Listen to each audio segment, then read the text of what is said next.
What's going on, everybody? Welcome to the For the Good podcast. We're so glad you're here. Our mission is to reach the next generation by encouraging you using God's word. We cover topics like Christian dating. God does not want someone to come to him because of a person. Finding your godly spouse. That's how God works in relationships. Following God's will for your life.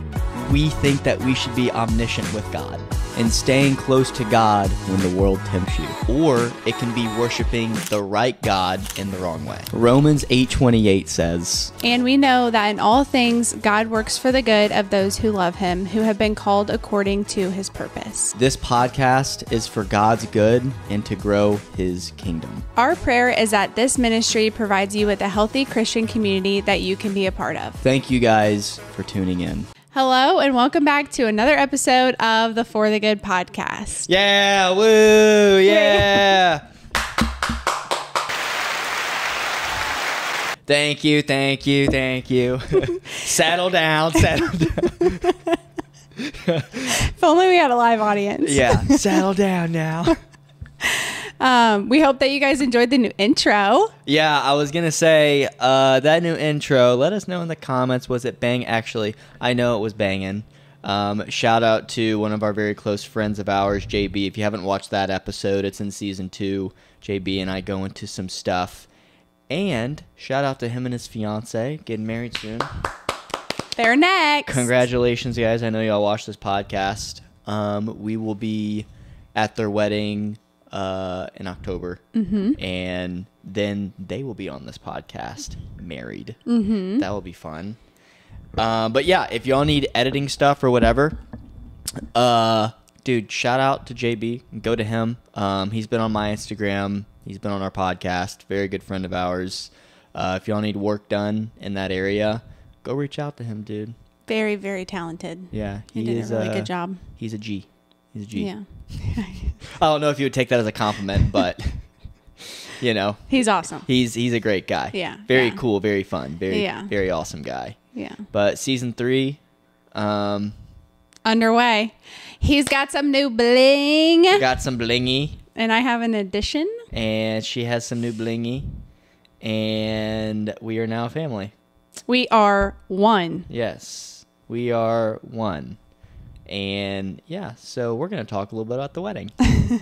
Yeah, we're going to talk about the wedding and newly married life and how it's been. And this is just going to be a super chill episode. We just want to talk to you guys about what we've learned so far, what we've been through. And I don't know how long this will be, but just catch y'all up to speed. Yeah. And if, God wants to completely derail this thing and we start spitting, and then God starts convicting my flesh, and then so that's usually what happens. Yeah, we'll see. Is I'll start saying something, I'm like, ooh man, I got convicted. Here we go. So why don't you start, honey?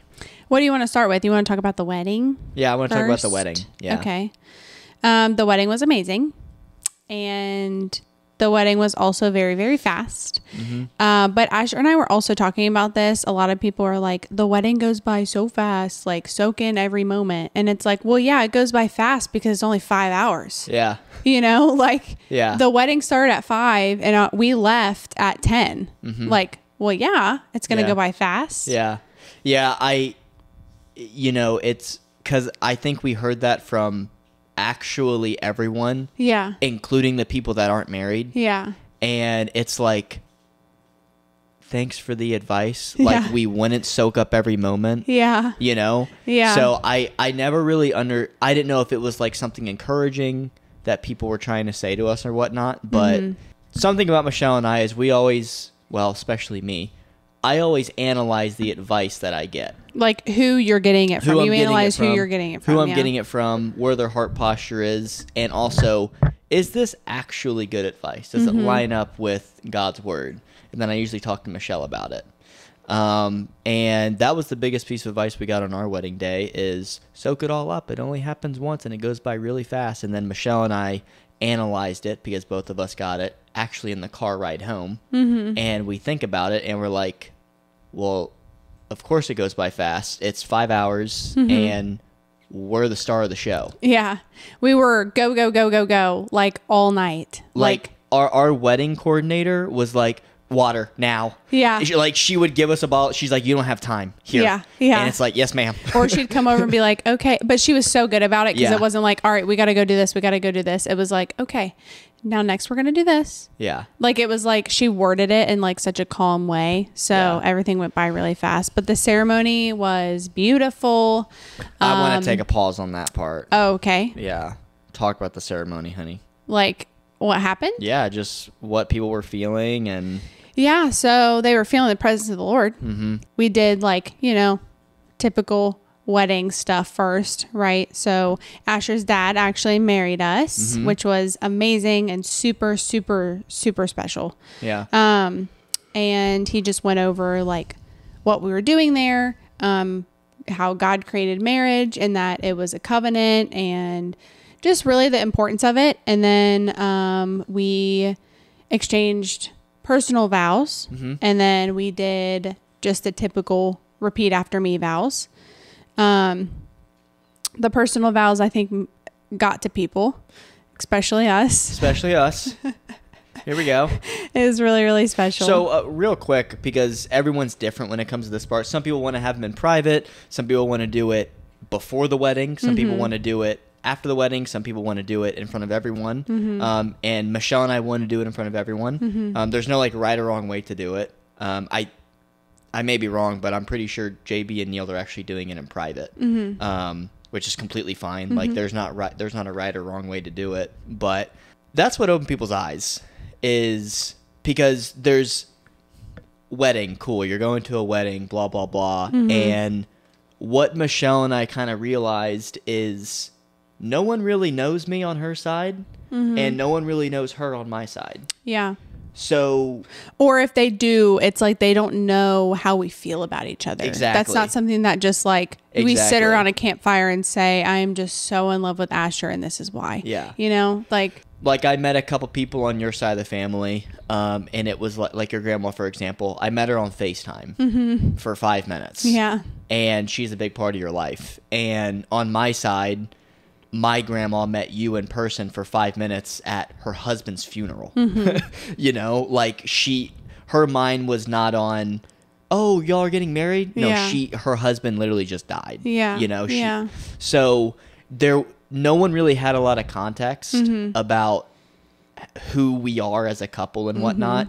And then once we started saying our personal vows, I didn't look at the crowd or anything, but I could feel just the presence of God in that room and people opening their eyes and be like, oh goodness. It was almost like this is why y'all are here. Yeah. This is why we're getting married. Exactly. Exactly. Yeah. I was just about to say that because again, regular ceremonies are, well, you say I do. Now y'all may kiss the bride. Like a very typical ceremony is that, a typical ceremony is 10 minutes straight up. You go in, say vows, I do, kiss, exchange boom. rings, done. Yeah.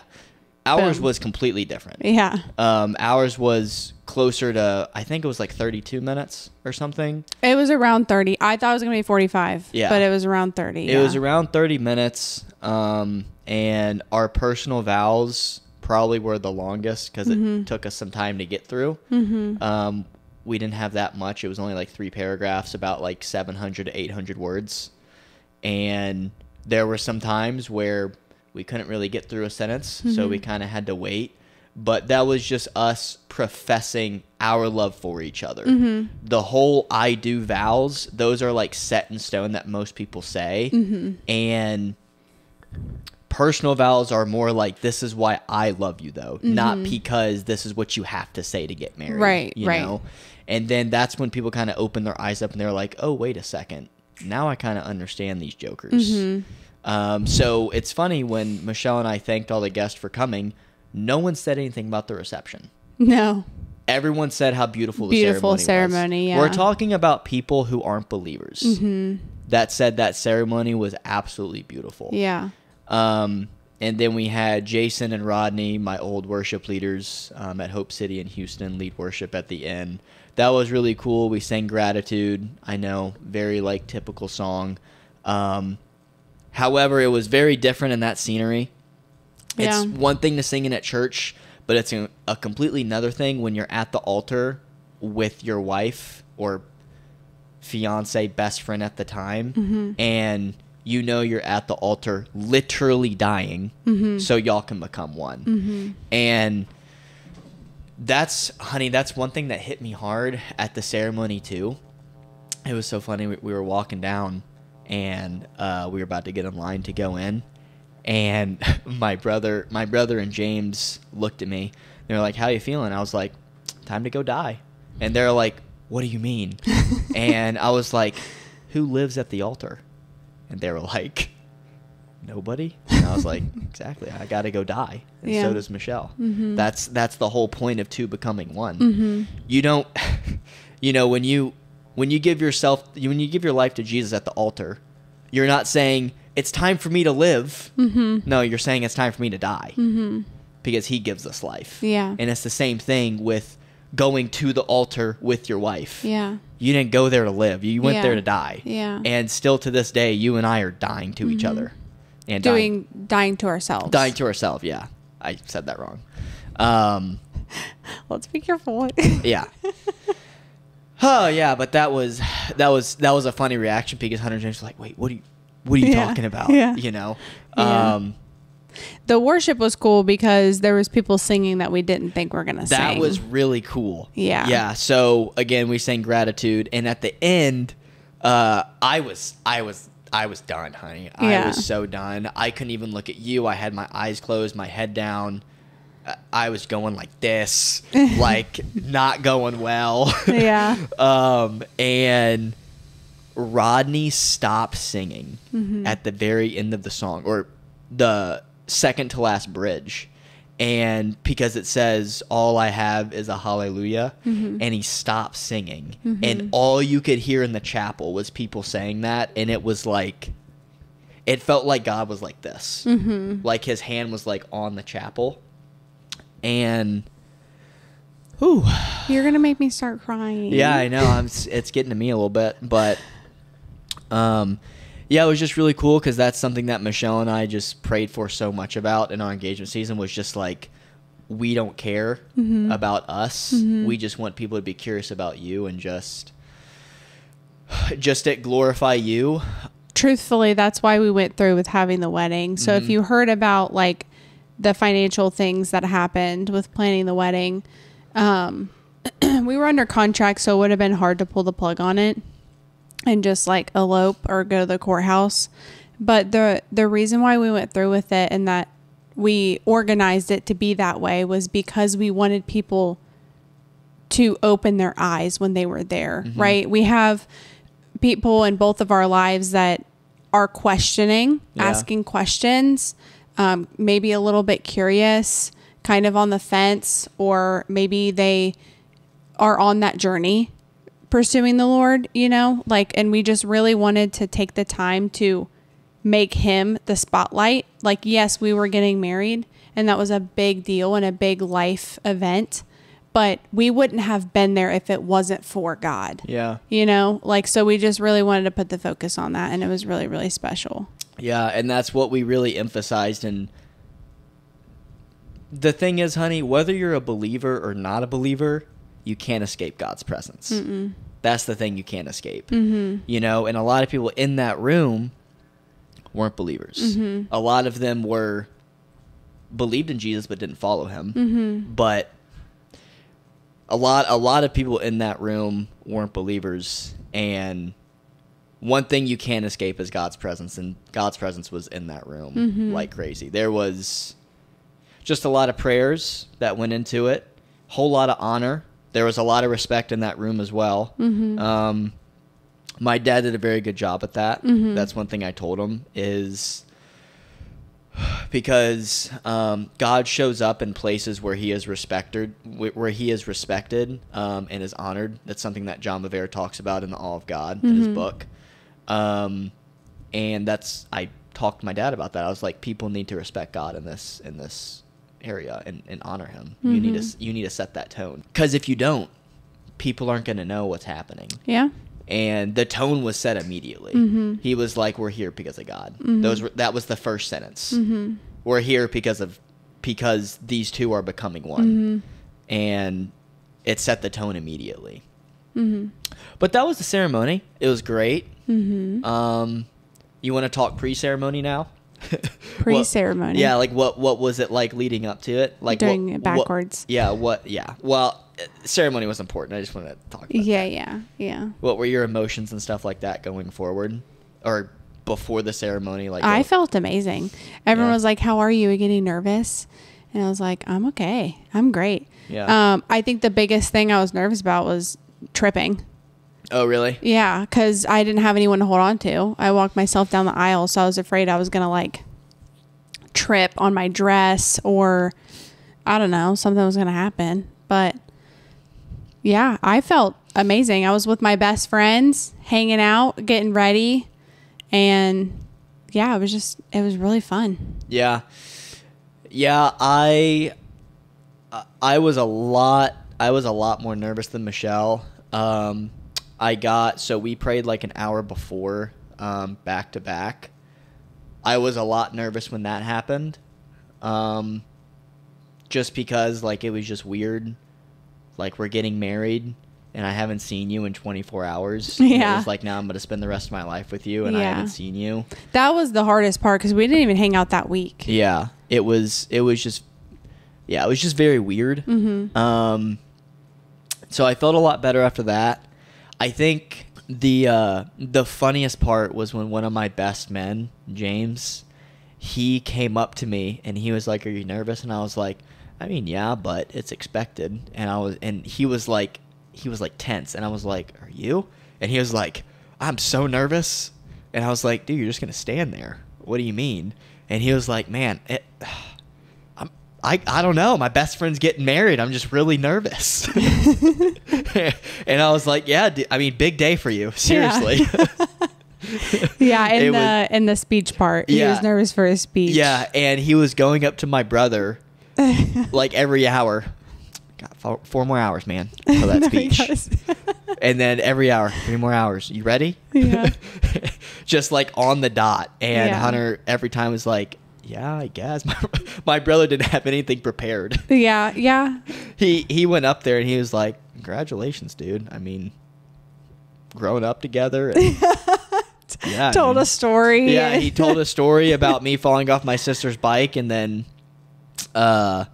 he was like, "Yeah, man. I mean, congrats. Yeah. Cheers, I guess." Yeah. He didn't have, like, he was very happy for us. He didn't have anything prepared. Yeah. And that's how I'm going to be at his wedding. I'm not going to have anything prepared for him. Yeah. I'm probably going to tell him he smells bad or something, and then I'm going to say cheers to smelliness. I don't know. Yeah. James's speech was really good, though. Really, really good. I can tell he took some time to just facilitate what words he wants to use and whatnot. But yeah, before the wedding was fun. I had a half of a can of Michelob Ultra to try and calm my nerves. Michelob is probably one of my favorite beers. Didn't like it that day. Didn't taste good. I didn't know that. Yeah. I couldn't finish it. Like, I drank half and I was like, I don't know. I tried to play pool. Couldn't really play pool, so I just kept on like walking back and forth, just pacing around the room. And then the bow tie, man, the bow tie. I couldn't tie that thing for the life of me. I used to be really good at tying bow ties when I was in grade school, like 6th, 7th, 8th grade, and I haven't tied one since. And I tried, and my biceps were just on fire. Like, I just couldn't tie it. So luckily, her dad was there, and her dad's a tailor, so he helped me out. Shout out to Mr. Jeffrey, Jeffrey B. That was cool. There was one other thing I wanted to say. Oh. Well, this is kind of after the ceremony, but I was gonna say our wedding coordinator. She was like, "Do y'all want to drink after?" And I was like, "Yeah, I'll take a little cocktail." And I think you had like a Tito's and club soda or something like that. This woman comes back with a Jack and Coke quadruple shot. Yeah. I took one sip and almost threw up. Yeah.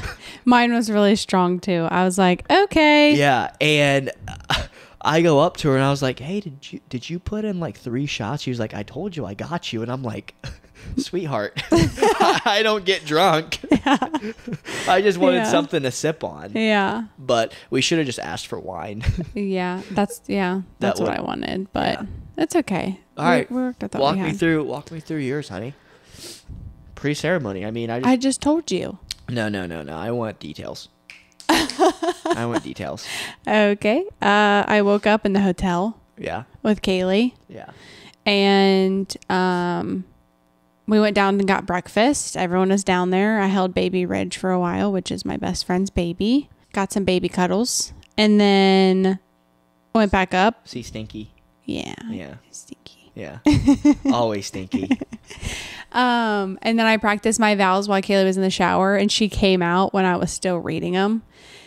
Because I didn't know that she was done because she left the shower on because I was steaming the robes that we were going to get ready in. Oh. So she didn't turn the shower off. Yeah. She just came out of the bathroom, and I was facing the window reading them, and I had gotten to the part where I started crying, and I turned around and I have like tears all over my face. She's like, sorry, are you okay?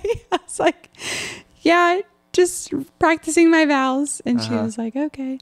Yeah, and then we loaded the car up and went to the venue really early, started setting stuff up. I didn't set anything up. I was going to, but Melissa was like, our wedding coordinator was like, no, you're going to go enjoy your morning. But I was like the second to last person that they actually got ready, because they always wait on the bride because they want your makeup and your hair and everything to be like fresh. Mm-hmm. So I was just hanging out while everyone was getting ready. And then everyone was in their makeup and like ready to go by the time I got ready, and then it all got ruined because they all started crying. Mm-hmm. I was like, maybe we should have done it the other way around. Our photographer was an hour late. Yeah, that was not fun. Our videographer was so pissed. Yeah, he was there really early. He was there really early, and I'm like, hey man, and he was like, what's up? And I asked him, I was like, do we need to start getting ready? And he was like, I don't know. Yeah. And I was like, aren't you the videographer? And he was like, yeah, but your photographer is not here yet. Yeah. And I was like, it's 2:30. Yeah. And we were getting married at 5. She was supposed to be there at 2. Yeah. She ended up getting there a little after 3 o'clock. And he was like, yeah, she's gonna be late. Or he was like, yeah, I don't know where she is. And I said, okay, well, I've never been married. Yeah. I don't know how this works. Yeah. I mean, I can walk in the chapel with sweatpants. I think the pictures are going to look goofy, but I do have a suit. Mm-hmm. You know, I was like, I just need you to tell me what to do. Mm-hmm. And he was like, I don't have an answer for you. Yeah. And so then James comes up to me. It's like 2:45. He was like, dude, we got it. It's 2 hours. And he was like, aren't we supposed to take pictures? And I was like, I thought. And so he goes downstairs and talks to Melissa, our wedding coordinator. And he goes, hey, are we supposed to get ready? And she was like, why aren't you ready? You're in your sweatpants? Go get ready. Go tell everyone to get ready now. And James comes running upstairs. She's like, we need to get ready. She looked a little bit upset. Yeah. Well, she wanted everyone to be ready when the photographer got there, mm-hmm. because she was immediately coming to my suite because we wanted to get robe pictures. Yeah. So I couldn't even get dressed, and no one else could get in their dress until we took those pictures. So we had like everything set up. Like we were on the couch when this woman walked in, mm-hmm. and then she started like taking pictures. Yeah. And we got them. It's fine. We got dressed, and then we took more pictures. Asher and I did not do a first look. But we took separate pictures. So like I got pictures with my bridesmaids and you got pictures with your groomsmen. Yeah. Like separately, just all guys and all girls. And then after the wedding, we all came together and took pictures as a bridal party. Mm-hmm. So. Oh, I forgot to also say this. I bet y'all are wondering, oh, did you cry when you saw? Yeah, I cried. Okay. Yes, I did. Yes, he did. Yes. Of course I did. I'm very emotional. I'm an emotional person. You had a fart? No. Oh. I just don't think you're an emotional person. Oh. I am with you. in the right context about Jesus or me. It's really only about those two things. Okay, yeah. Yeah. I'm emotional about her and Jesus. Jesus. Yeah, because we cry during worship at church. So, yeah, that's basically on the weekly. Yeah. Yeah, we'll look over at each other. It's so funny. Matt will tell me that too. He was like, they always get me. Yeah, yeah. He'll tell me that. He's like, they play that one song, and then I'm like, shoot, they got me again. Yeah. Yeah, it's funny because it usually starts upbeat and then it gets like really emotional, at least from what I've noticed. But yeah, so that was before. Yeah, I got to get all zipped up and done up in my dress. There was like 50 buttons on the back that I was unaware of. Yeah. Or not. Well, they were button. There was like strings that went around like a little button. Yeah. It took a long time. It was so funny. My mom was like fake doing it. Just for the photographer. I think I told you this story. Jeff did the same thing too, your dad. With the bow tie? He already finished, yeah. Yeah, so she was like, my buttons were undone though. So she was like fake doing it. And the photographer's taking pictures. And I'm like, Mom, smile. Like, make a face. Like you're happy to be here. Not that you're focusing on this button, because it's for just a picture. All I hear behind me is, I can't get it. And I was like, Mom, it's just for photo ops. Yeah. Like Melissa can button up the rest of it. It was really funny because she was worried she wasn't going to do it or be able to do it. But yeah. And then we got to pray back to back before the ceremony. Mm-hmm. Yeah. It was really special. Yeah. But reception was pretty standard. We ate, we danced. Oh, it wasn't that standard. We added some things that people usually don't do. That's right. We did pictures with everyone. Yeah, so we did like run around the room and take a picture with every table as fast as you can before the song ends. Yeah. We played the shoe game. Mm-hmm. So you sit back to back with a bride shoe and a groom shoe, and then you hold it up depending on the answer. So it was like, who's funnier? I held up yours. You held up yours. Mm-hmm. Who's cooler? I held up mine. You held up mine. Yeah. And then it was a lot of fun. It was a lot of fun. I think my mom said people were really surprised at how well we knew each other. Yeah. It's like, So that's what happens when you remove physical intimacy and you focus on communication. Interesting. Yeah. It's new to everybody. It is new to everyone. And I pray they listen to this season because we're going to be talking a lot about sex. Hope y'all are ready. Honey. Stay tuned, man. I'll tell you what, dude. Michelle and I love having sex. Stop. What? I'm just being serious. I mean, you're that pastor that is openly talking about it. Of course, because I mean, we haven't even finished the wedding part. Let's finish talking about the wedding. I know. I was just, they were 28 minutes in. They want to know. I just want to preface this. Asher has been waiting ever since we knew we were going to get married to be able to openly talk about it after it happened. Yes. I wasn't marrying Michelle to have sex with Michelle. Correct. But he's excited to be able to openly talk about it because it's in the right context. Exactly. I don't feel guilty talking about it. Exactly. Yeah. And it feels like it's going to just open a lot of people's eyes. It's going to free some people. It's going to help some people. And yes. Yeah. Yes, I'm very excited. Yeah. We'll touch a little bit on it this episode. But we'll get into it a little bit more in season 3. So, but keep hanging on to this episode. So that was reception. A lot of fun. Oh, and then we also changed. Yes, I want to get into this part. Okay. So we go in Michelle's changing room. Oh, we're going fine details here. Yeah, we go in Michelle's changing room. Michelle takes off her dress and is naked. Not naked. Yes. Well, you have a bra on with I had underwear on. Yeah, with your underwear. Yeah. Yeah. And I remember I came up and I was in the bathroom and I was changing and I needed your help. Yeah. Yeah. Yeah, I came up and like smacked your butt and you were like, "Honey," and I was like, "I'm allowed to do this." I was like, "Oh yeah." And then you were like, "Oh yeah." So yeah. Asher helped me out of my wedding dress. Not like that, just No, yeah, we didn't do anything. I don't even think I gave you a kiss in there. No, we were quick because we had to change. Yeah, we had to go really fast. We had to pack up all of our stuff and then go back out there. Mm-hmm. That's what sweatshirts we're wearing. Mine says husband, hers says wife. These are the sweatshirts we changed into, and we had like some sweatpants too with matching bands. It's really cool.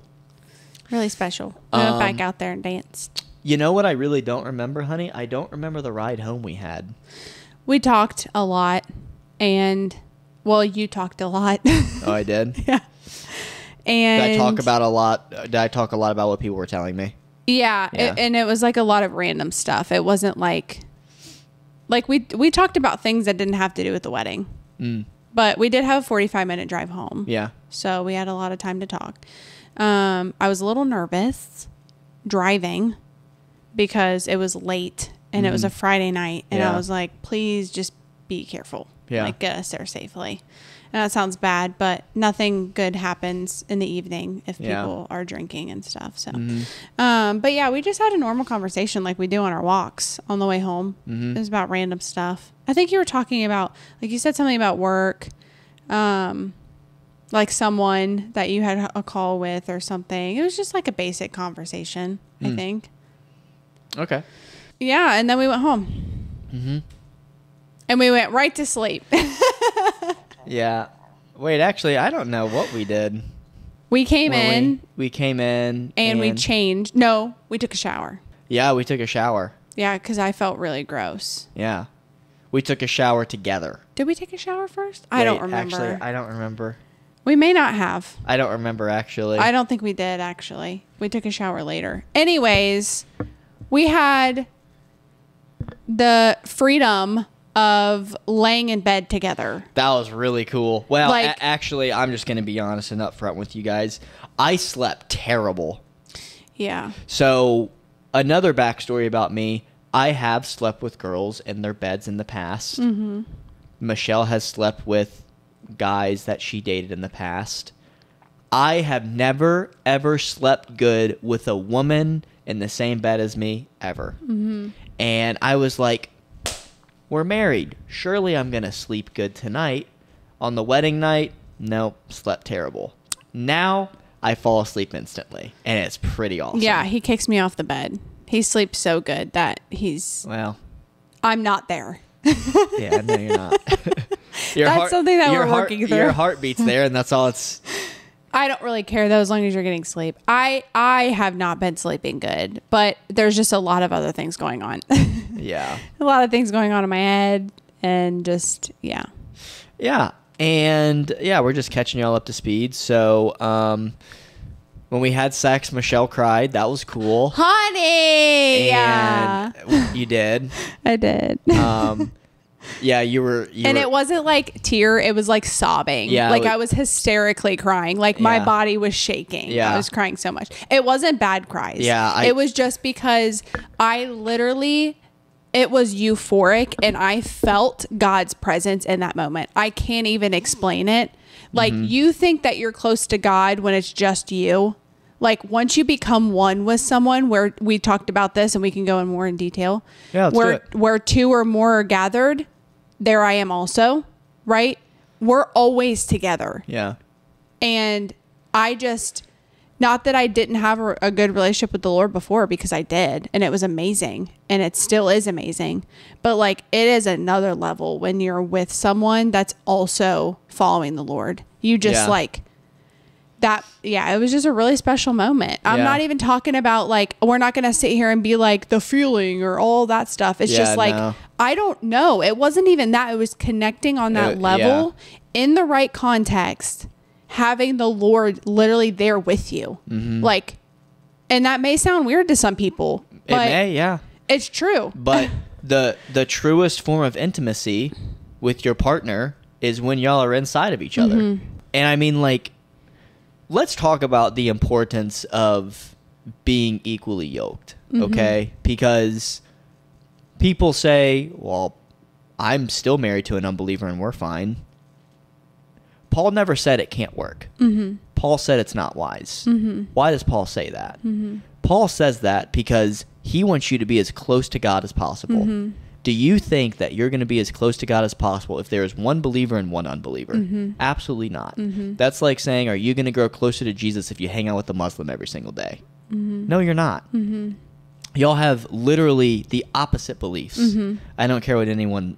you may be a Muslim watching this and say, oh, we share the same belief. No, we don't. No, y'all literally have really, really put down Jesus' name, calling him a prophet. He's much more than that. We do not follow the same Jesus whatsoever. I just want to get that out there.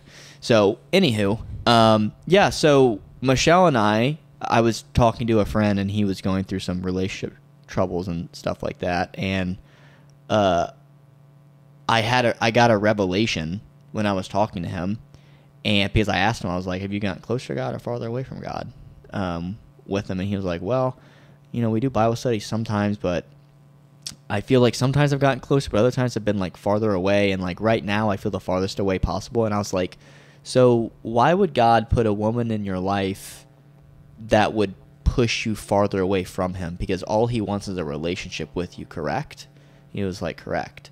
And then God just like spoke through me, and he was like, that's why there needs to be two believers in a relationship. Because when there are two believers in a relationship, that's when you're always going to be in my presence. And that's something that Michelle and I have felt. We're not in the same rooms when we work, but there's not a minute that goes by in this household where her and I are not at peace. And it's just, we're just in the presence of God always. And I'm going to say this to my engaged couples, recently married couples, or even married couples for 10 years.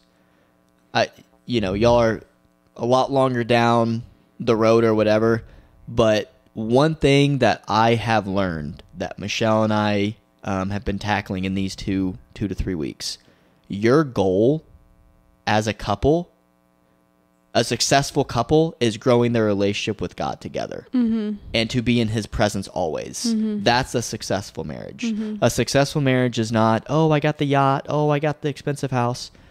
No. A successful marriage and a successful relationship that will last a lifetime is you and her trying and doing your best to be in the presence of God. That's success in God's eyes. And that's going to be pretty tough when y'all aren't equally yoked. Yeah. It's going to be pretty tough. Yeah. All right. I would have been crying for a different reason if you weren't a believer. Exactly. Yeah. And that wasn't scripture, just to let you guys know. That was just something that I have really gotten revelation on from how God is speaking me through this marriage season so far. And yeah, so that was really cool because, whenever Michelle and I do have sex and whatnot, it's not really it's not a selfish reason to be pleased. Exactly. Yeah. That's a great way to put it. Yeah. I didn't know how to put it. Yeah. Because that's how the world views it. Yeah. Right. So the reason why people hook up and get together is because they selfishly want to get pleased. Right. Or feel loved or whatever. It's always about self, but that's not how we go about it. Yeah. Yeah. Dude, I don't even care if you're a unbeliever, atheist or whatever. Dude, if you just do it God's way, you're just going to feel so much more fulfilled. And also just the connection you have with your partner, when you're married is just so special. Like my heart and prayers really go out to the couple who have had sex before marriage. And now it's hard for them to stop. That hurts me. Because y'all have dabbled in it. Y'all know the intimacy that comes with it. But y'all don't have the covenant yet. And it's like, man. The covenant is between two physical bodies. Yeah. But that's what breaks me, is it's like, again, not to toot Michelle and I's own horn or anything, but that's one thing I've told Michelle basically every single day is I say, I am so thankful that we just waited until we got married. Obviously, we slipped up in other ways. We have forgiven ourselves for that. Obviously, God has forgiven us. And we can't regret what we did because we have to, take accountability for what we did.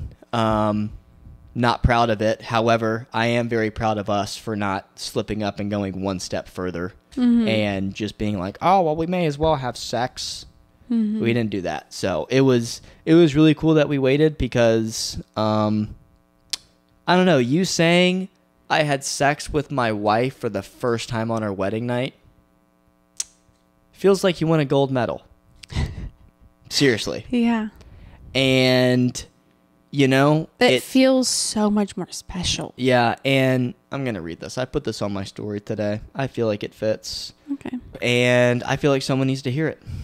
So it says, the gospel sounds very strange to a generation that has been told they are perfect, loving themselves is virtuous, their heart is always right, and nothing is more important than being happy.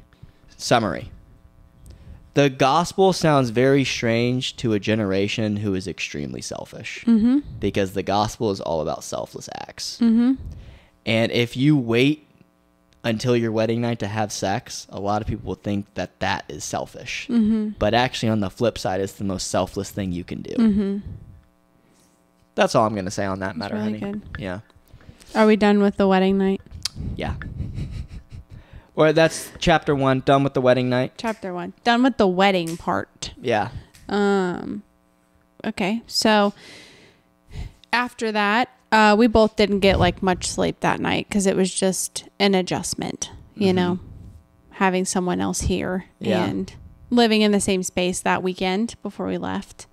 So we moved the rest of Asher's stuff, turned in his keys, and yeah, we did married life that weekend, but we were busy getting stuff ready and done. And then Monday, we left for our honeymoon. Mm-hmm. Where did we go, honey? We went to Clearwater, Florida. Mm-hmm. Had some fun. Yeah, it was great. I mean, I can't complain. Being on the beach with a supermodel's cool. Honey! You were just staring at me when I was talking, and I was like, is he okay? Yeah, no, I mean, you know, it's an honor just, you know, when we were at the beach, we were getting so many looks, and the whole time I was like, yeah, I know. Crazy. Honey, crazy, stop. Isn't it? Yeah. And yeah, that's all I got to say about that, man. Yeah, so we went to Clearwater. Do you want to go through what we did on our honeymoon? Yeah. Okay. So, we went to the beach a lot. I got sun poisoning on my chest. Yeah, you did. That was not fun. Mm-hmm. That was towards the end though. The beginning, we just went to the beach and chilled and went to a restaurant the first night. The second day, I forget what we did. Was the second day was the pirate ship. Yeah. Okay. So Asher convinced me that we needed to go on this pirate ship. Uh-huh. It was so fun. Okay. I'm going to be honest. When you first told me, I was like, this is going to be a thing with like a bunch of little kids running around, and we're just going to be like the only adults, or like the only like middle-aged people, whatever. 20-year-olds. And because we didn't get to see the ship. Yeah. Like when we went to go buy the tickets, the ship was already gone, wasn't it? Yeah. I don't think it was there. Mm-hmm. And so we didn't really know what to expect. So we booked a time later in the day. We went to enjoy the beach and then went back and got ready because we were treating it as a date night. Mm-hmm. And we showed up to this pirate ship, and there was like a couple kids. They weren't very young. They were like average age. I don't think there was... What's average age, honey? Like 5. Oh, okay. Yeah, like preschool. Yeah. It wasn't like infants or toddlers. Yeah. It was like they were... Yeah, it was like 5 to like 8. Yeah. Mm-hmm.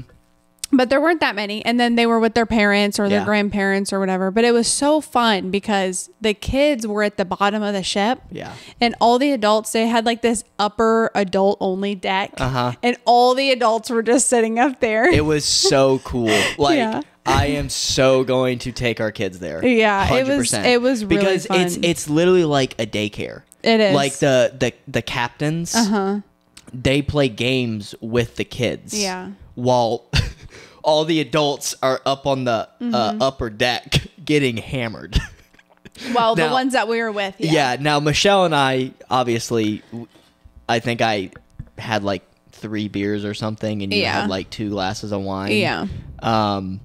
but it was unlimited. It was, yeah. It was $40 for unlimited and a boat ride. Like it was kind of a steal. Yeah. I texted Ian because he goes to Clearwater a lot, my old roommate. And I was like, yo, dude, Michelle and I are going on the pirate ship. He's like, dude, no way. I've never done that. I heard it's so much fun.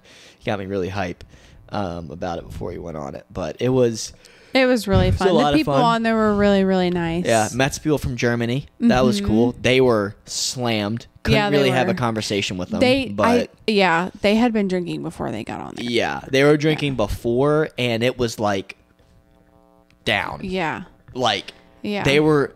So the guy would come. I think he went up to us 3 times. 3 times, or was it 4? I think it was 3 times. Okay, 3 times. They were going downstairs and upstairs in between when he would come up. Yeah. They probably had, both of them combined, a full bottle of wine and like a couple beers to tap it all off. And it was so funny. They were on the phone with one of their friends, and they were like, yeah, I think we're just going to hit the bars later. Third night, same thing, beach, whatnot. Then we went on a cruise. That was a lot of fun. Was that the third? Yeah. The yacht. Not a cruise, it was a yacht. Yeah. Oh, yeah. It was a Star Night yacht. It was a dinner yacht. Yeah. And I messed up. I had a lot of dinner, or a lot of food. Snacks. Snacks in the afternoon specifically.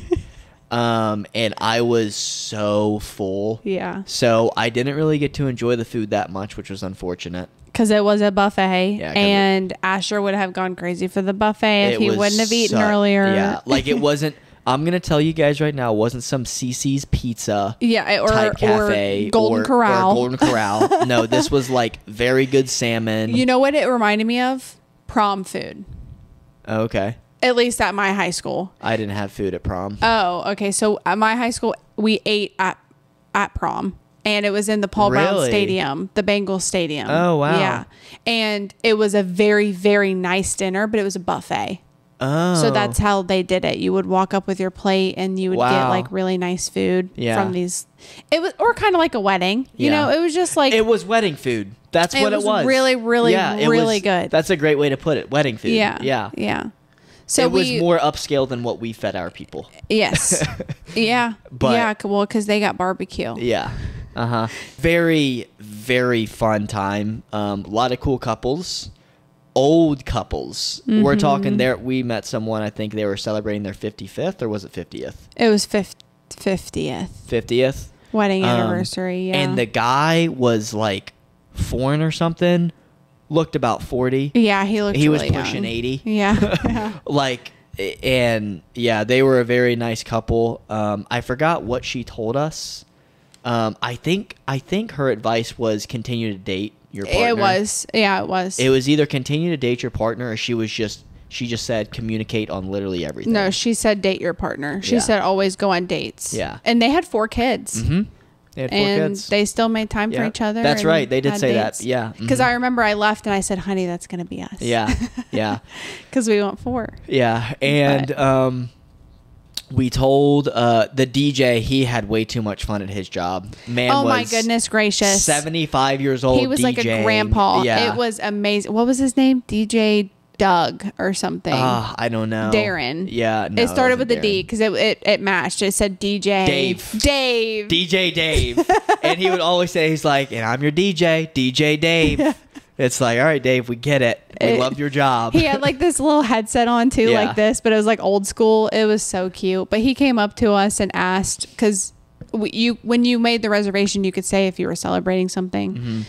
So we said that we were celebrating we were on our honeymoon, and he came up and asked if we wanted to dance to a song, and just asked what our names were so he could make an announcement. It was really sweet. We felt very, very special. Yeah, he announced us twice, actually. And then we played our first dance song. I couldn't really enjoy it at the wedding because there's so much stuff overwhelming. Going on. Yeah. Everyone's staring at you. Yeah, and it literally felt like we danced for 10 seconds. Yeah. Now, on the boat, it felt like we danced for 10 minutes. We danced the whole song on the boat. Yeah. And that was really fun. And then we just went up top. Wait, real quick. Our first dance song was Miracle by Riley Clemens, for anyone that's curious. Yeah, and fits our story. Yeah, for sure. And then we went up top. I again had like 2 drinks. Michelle had like 2 drinks. That's usually, if y'all are curious, because a lot of people ask us like if we drink alcohol, honey. Yeah. Like this is a question that I feel like I should just answer. Guys, Michelle and I drink, but we usually stop after like 1 drink or 2 drinks. Yeah. We never, like, if it's a 3rd drink, she never goes over 2. If it's a 3rd drink for me, it's because I'm drinking beer. And for me personally, it's gonna take me a lot to get drunk off beer. Like, I haven't gotten drunk in like 3 years, and it would probably take me like 6 to 8 to get like drunk. But usually after like 2, I'm just like, I don't know. I'm not like tipsy or anything, but I'm just like, I drink to socialize with Michelle. That's Michelle and I only drink around each other. Yeah, we do. So when we drink, it's just because we've had our meal and that's how we like to hang out with each other. Yeah. Okay? Like, yeah, we eat dinner together, we have a cocktail. Yeah. Or we make a cocktail and we take it on a walk with us. Yeah. Just to have one and just enjoy it. It's like it's a flavor thing. Yeah, like a lot of people like to drink heavily for the feeling. Yeah. And we just like enjoy the taste of it and bonding over it. And, and that's the thing is it's like everyone has different convictions over alcohol. It's not a one size fits all, guys. Yeah, and especially like if you have a history of it, or you struggled, or you still struggle, like obviously listen to those convictions and don't do it, you know. Yeah. But I had a history of it. You know, in college I would get drunk and stuff like that, but when I dropped out of college, I completely got over that hump. Before I even gave my life to Jesus, I stopped drinking completely. To tell you the truth, I didn't start drinking until you and I started dating. And it was just because it was one of those things where it's like, oh, we're going to have a drink with our meal. And it's like, that's fine. However, if I were to go to a bar with 3 of my friends who aren't believers, well, then my college may start coming back to me, and then I may slip up. You know, it's really putting yourself in the right environment too. You know, and you can put that with any sin. You know, you can put that with, I don't know, like having sex before marriage. You know, you had sex before marriage, gave your life to Jesus, and then, you know, you're like, I don't want to do this anymore. And then it's like, well, if you put yourself in a situation where the girl's probably going to get naked, I mean, you know, what do you think's going to happen? So I don't know. There's just follow your own convictions with that. But that is a question we get a lot. Do y'all drink? You know, do y'all get drunk? What's your opinion? And it's like, well, my opinion doesn't really matter. What does God's word say? God's word say, be sober minded. Don't get drunk. Take that as you may. Take that up with the Lord for yourself. Yeah. And Michelle and I do that. And I'm going to have a glass of wine tonight on our date night. We're going to make homemade sushi, and it's going to be freaking awesome. And I'm going to go to bed. Yep. Yeah, that's how I do things around here. So that was the 3rd night. Sorry, that was a tangent. That's how these podcasts go. 4th night was chill night. Well, let's talk about the morning. Okay, yeah. Okay, so your girl is terrified of storms. Oh, yeah. Okay. Right. Not just storms, tornadoes. Okay. Asher did not believe me until we had a tornado warning here in Texas, and I lost my marbles. Yes, you did. And he did not believe me until that moment. And then he was like, oh, you're being serious. And I was like, yes, I'm terrified. So while we were in Florida, we got a storm warning, and it was a rainy day on Thursday. And I was like, let's go to the Marine Aquarium. This place is really cool because they specialize in search, rescue, and then release. So cool. It's amazing. So they find sea wildlife that has something wrong with it. So they had the dolphin that didn't have a fin on its tail. They found it, and then they brought it in, and that one they had to take care of. I don't know if they released it because she had a fake fin that they had to attach to her. So I don't know if they released her back. But anyways, this place was really, really cool. And we went over there, and while we're in the aquarium, all of everyone's phone starts going off that there's a tornado warning. Yeah. And I'm like, nope, I grab Asher's hand and I'm like, because we were on the lower level and there's tanks everywhere, right? And if something were to happen and let's say strong winds hit the building and something happens to the tanks and they like erupt, you know, like we're all going to get flooded because we're on like the bottom level. And we're going to be swimming with dolphins, literally. Yeah. And turtles. And turtles, yeah. I didn't see any sharks. They said that they had some there. There was one shark. Okay. And it was a bottom. It was at the very bottom. Yeah. Yeah. So anyways, I grabbed his hand and we're like running through this thing. We go back through the stingray section and I'm like, we got to get up the stairs. That was cool.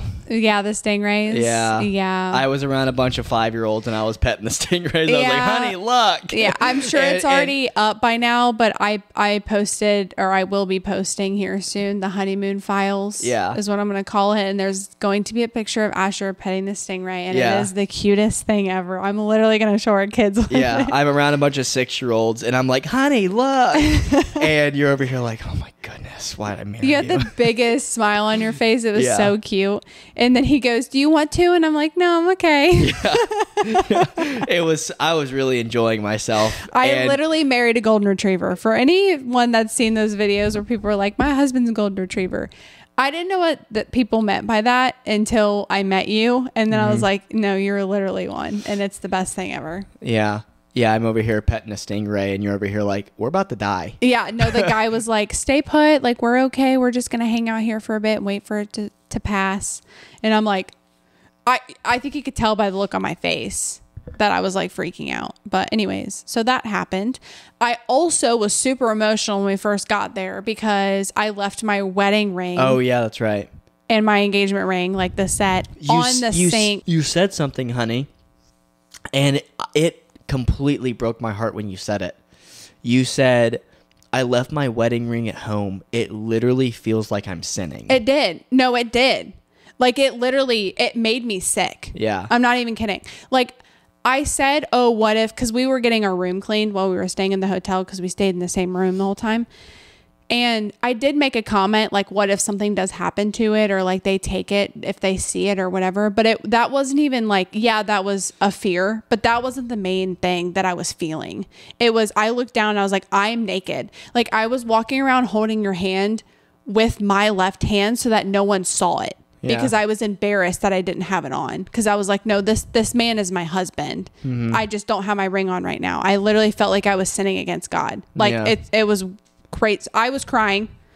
Yeah, go ahead, make fun of me. I was literally in tears at the aquarium. Couldn't enjoy my time. And then we get a tornado warning. It was a very emotional morning. Yeah. So I knew this. Shout out premarital. Yeah. I'm telling you guys, everyone needs to go through premarital. So the sticker that Michelle put on her forehead it says, hello, my name is. You had to say like one thing about you that your partner needs to know. And Michelle's was, hello, my name is emotional. Mm-hmm. What was mine, honey? I don't think you filled it out. I don't think I filled it out. Mm-mm.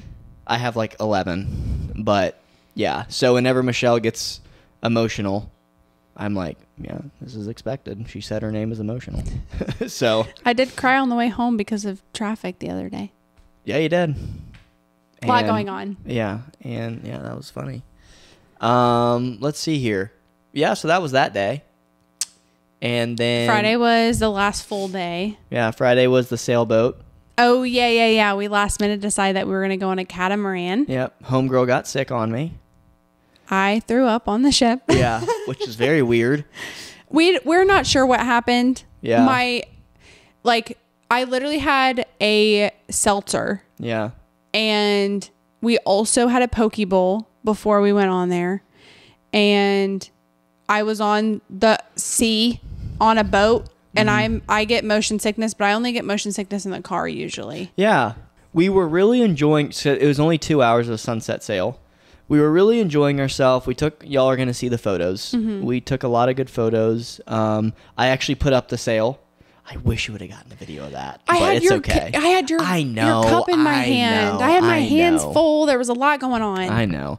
I had to put up the sail because the guy was injured, which was really cool. And I had a lot of fun. Mm-hmm. Like that was a really cool experience. We were on the front of a sail ship. We were feeling the wind. It was a very smooth ride too. It wasn't like rocky or whatever. I had my Michelob in my hand. My wife was right next to me. We were seeing the sunset. It was really great. And it was the first time I've been with Michelle since she's been sick. She's been sick when we were engaged, but it wasn't like this. It was like, I think I have a fever, maybe not. I don't know. So she would like lay in bed. It started with like before. Yeah. I'm saying like we were engaged. You've like been a little bit sick, but nothing like this. Yeah. And so we were sitting there and she was like, my stomach just really hurts. And I was like, oh no. Because I say that a lot. Yeah. Because one thing about, I'll speak to all husbands here. Your wife says my belly hurts every day. More than once a day. Yeah, more than once a day. I don't know why they say belly. I don't know why they just don't say stomach. I don't know if they think it's cute or something. But it's like, dude, if you need to take a dump, just go take a dump. It's fine. Anywho. This was a different pain, though. This was like my intestines were on fire. Yeah. And so then I kind of got worried. I was like, dang. This really isn't good. So I talked to the co-captain to just get Michelle some water first. So he gets her some water, and then you were like, I think I need a barf bag too. Yeah. And I was like, that for anyone that's ever felt like you're about to throw up, your mouth starts watering and you can just like feel it coming. Like that's what I felt. I was like, oh no, this isn't good. And I can't even tell you when the last time was I threw up. Yeah, that was the thing. Is one thing that Michelle and I do have in common, from the thousands of things we have in common. We have a lot of differences too. But one thing that we do have in common is that Michelle and I both have a very, very hard stomach. Like, we may do number 2 in a way that may not be so healthy. But when it never comes up. But when it comes to throwing up, no. That I don't even remember the last time I threw up. And like, if we ate bad food, I'm confident Michelle and I would not throw up. We would just be on the toilet. Well, and that's the thing. I don't think it was the food because we were eating the same thing. Yeah. We shared that poke bowl. Yeah. So, so then like the bathroom was like underneath the ship a little bit. So she was down there on the toilet. I wasn't going to the bathroom. I was sitting on the seat. She was sitting on the seat. Because I didn't want to throw up in front of everybody. Yeah. So she was sitting down there, and I didn't know what to do. So I was just drinking a beer, and I was watching the sail, watching the sunset. Well, he was like peeking up. I was trying to peek up, but it was hard to see a good view. Because I felt like if I left you, it was a very selfish thing. So and then at the same time, I was like, maybe she thinks it's selfless if I leave her because maybe she doesn't want to be around anyone. So I just did, that's why I was like in the middle, and I would like go down, I would like rub her back, and I'm like, we still doing bad? And she was like, oh yeah. And so she ended up throwing up. I went up to the bar on the ship, and I was like, hey, can I get some paper towels? And he was like, yeah. And then I was like, also, can I get another beer? And the guy was like, oh, yeah, of course.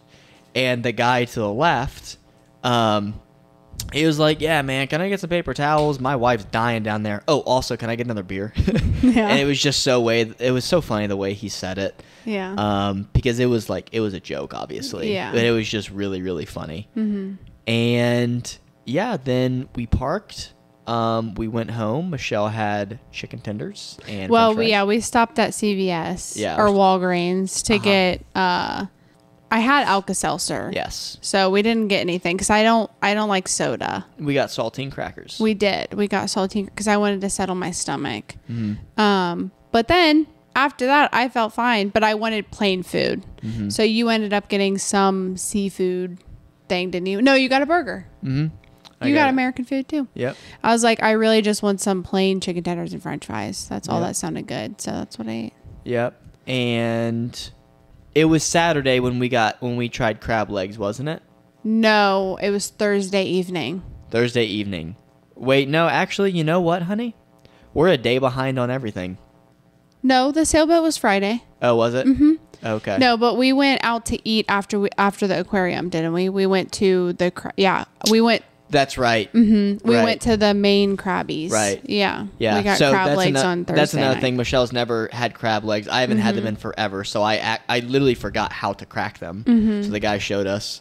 Michelle loves crab legs now, which is exciting. Yeah. You know what's crazy is I hate the taste of crab, but not when it's real. Yeah.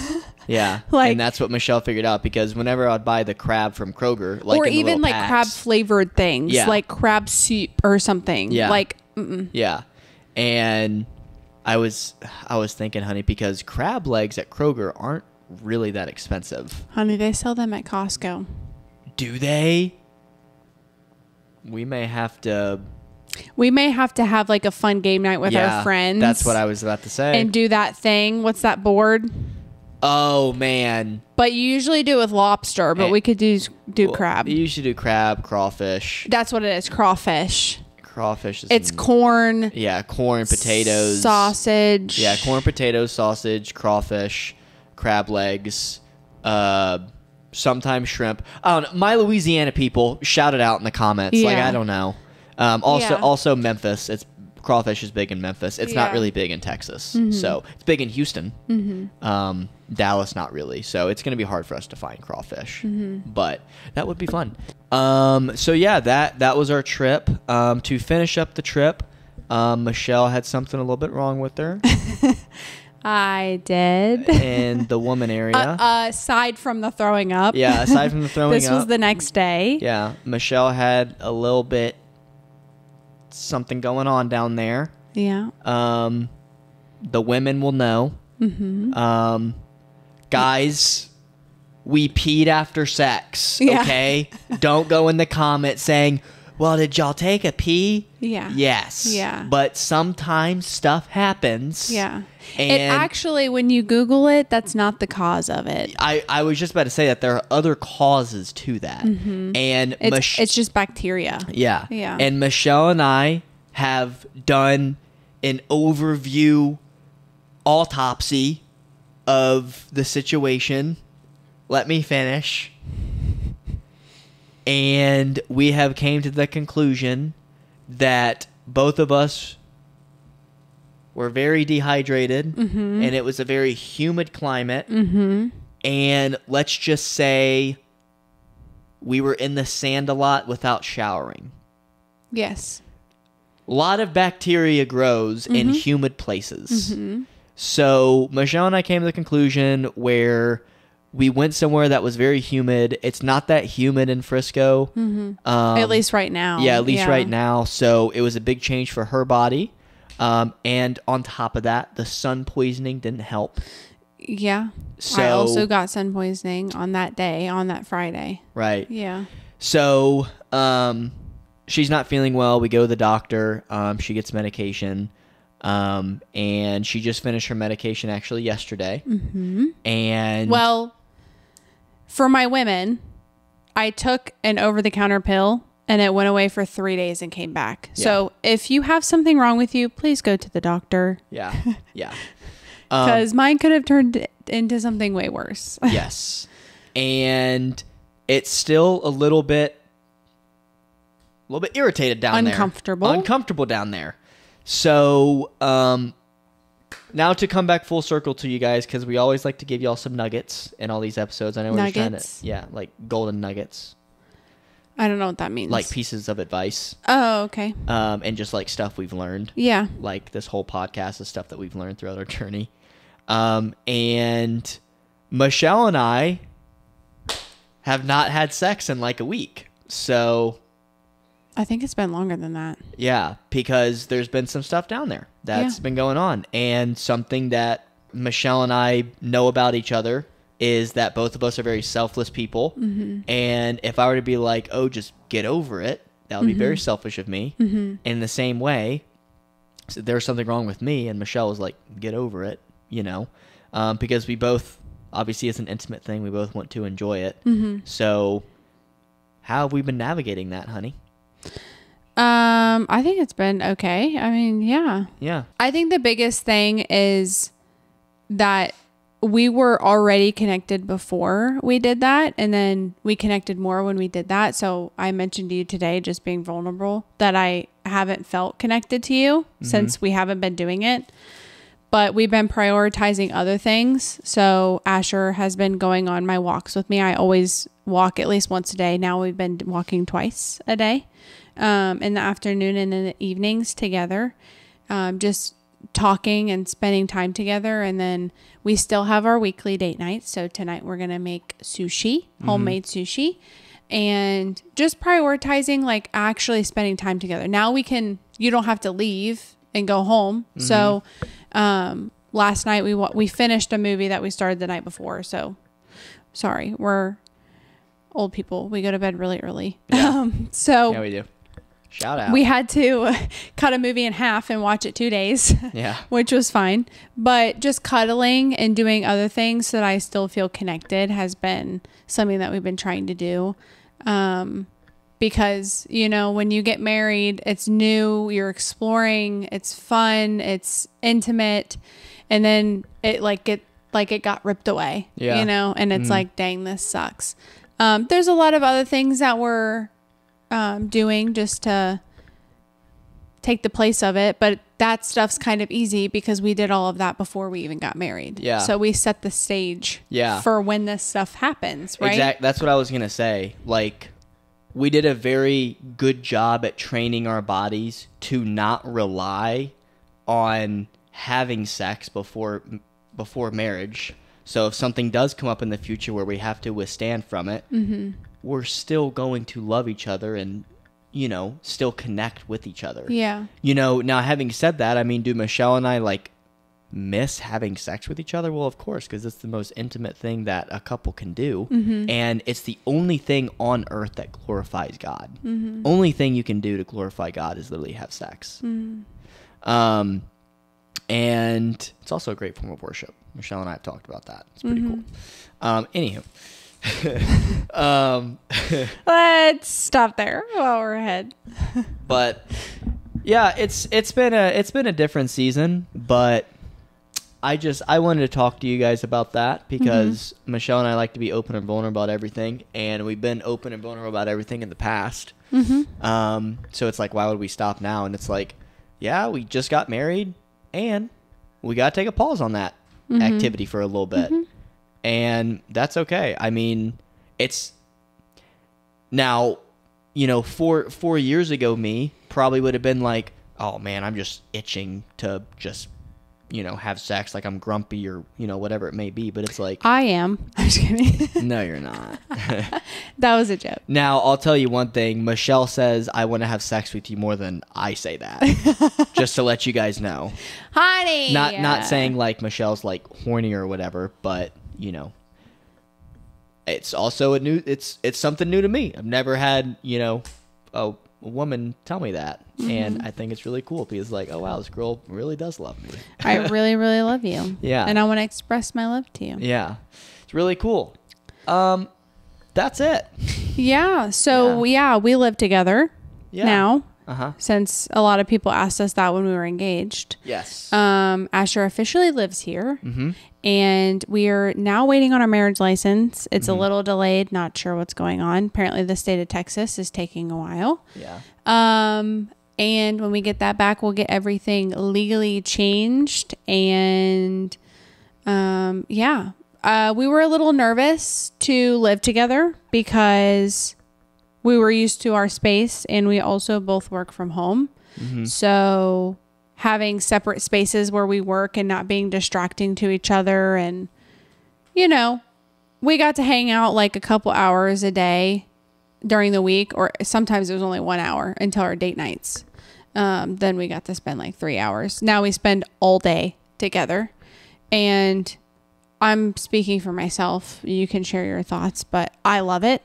I'm with my best friend all the time. And one thing that I was nervous about, which I don't think we've ever talked about this, but we could talk about it on the podcast now. Sure, let's talk about it. One thing that I was really nervous about was getting help because I've always lived by myself and I've always done everything by myself. I do all the dishes, I do all the cleaning, I do all the laundry, I do everything by myself because I'd never had any roommates. It was always just me.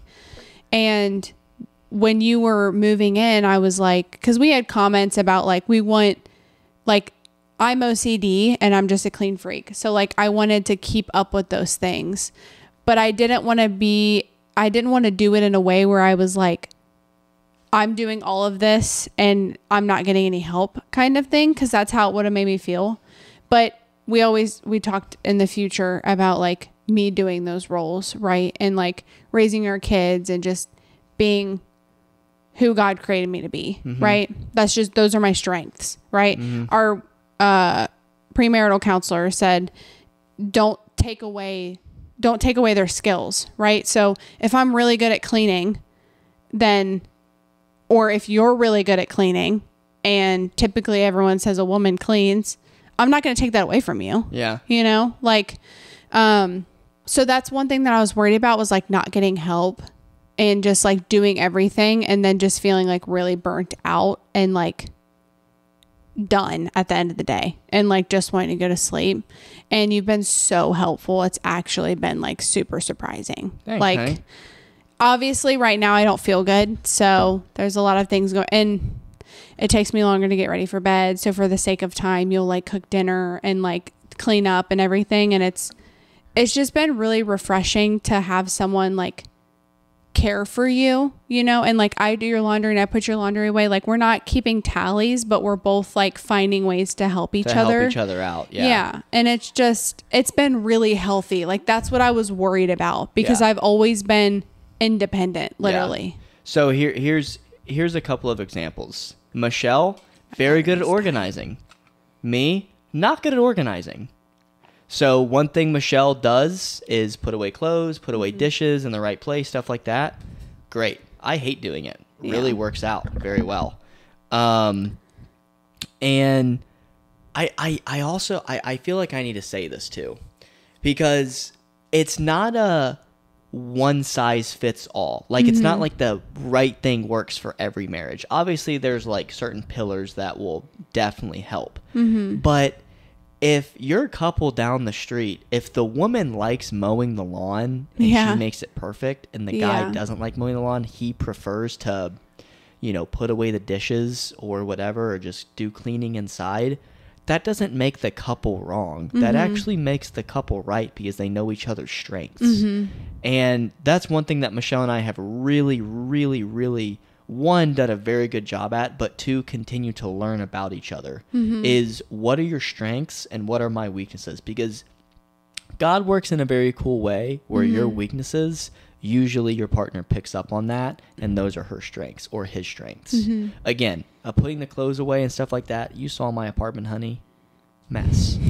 Yeah. I don't like folding clothes. Yeah. I don't like putting stuff up. I don't like doing that crap, you know? And could I do it? Sure. Yeah, I could. I mean, but that's not the point, you know? I like the word efficiency, and efficient couples are healthy couples. And when you put away clothes, you do it very efficiently. It feels like if I did it my way, one, it would be sloppy, and two, it would take longer.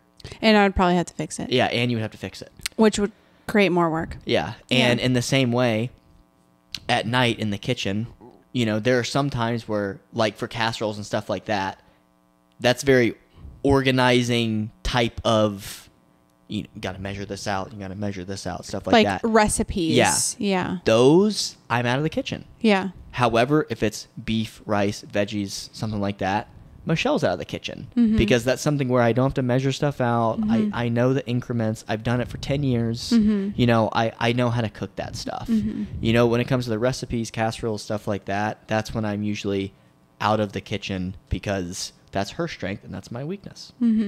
Yeah, it's just really important to understand your partner. That's what we're trying to say. Yeah. And just work based off of what they're good at and what they're not good at, and just help each other out. You know, you're a team. So that's the biggest thing, is it's literally like you're a team, and teams do their best to be efficient. A point guard is not going to be on the low post shooting hook shots. That's not efficient. Yeah. You know, if your wife likes unloading the dishes and you don't like unloading the dishes, let your wife unload the dishes. Yeah. Like, it's okay. Yeah. And Yeah, you don't have to be the superstar. You know, it is two people at one thing, and you know, and we're not saying Michelle and I's recipe's right, but it's always good to get different perspectives as well to try it in your relationship and see what works best for you. Mm-hmm. And Michelle and I are never going to have it all figured out, and that's why we made this podcast. Well, thank you guys so much for listening, watching. We missed you guys. That's faux shizzle. Well, there's a lot of things coming up as well. This was very much an intro to like the content to come. There's a lot of stuff that Michelle and I can't announce.